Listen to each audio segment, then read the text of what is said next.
Do you love going down the rabbit hole to find that next critical piece of information?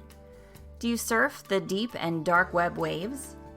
When you find a piece of string, do you rip it or pull it until you get to the source? Here on this episode of Diving into the Disciplines, we'll take a look at the intelligence professionals who scour the web for open source secrets, also known as open source intelligence or OSINT. Of all the intelligence disciplines, OSINT is probably the most widely used in both national security and the private sector, for obvious reasons. It is easily retrieved and exists in the public domain.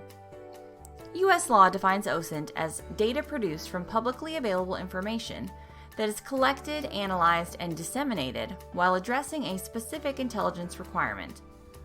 OSINT has been prevalent for years, but has become even more important since the onset of COVID-19. With analysts working outside of the SCIF, sometimes OSINT is the only option.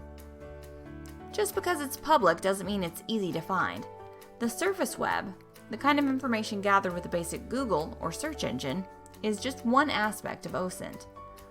OSINT analysts also retrieve information from the deep web and dark web.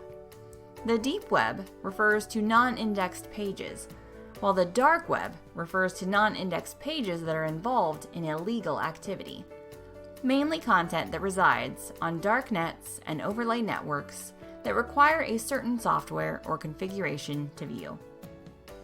While OSINT is valuable, the hazards of overwhelm and misinformation are high.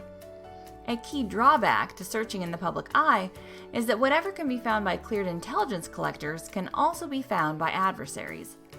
This is always why all-source intelligence is the best way to analyze a system, person, or event.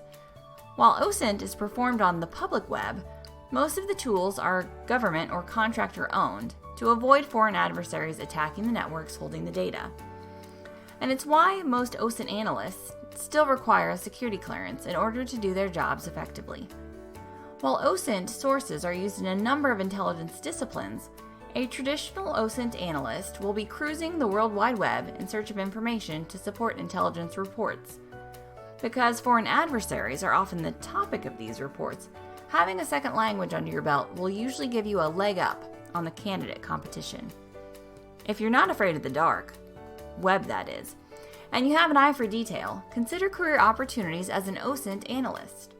And check out some of the in-demand OSINT skills defense contractors are seeking at clearancejobs.com.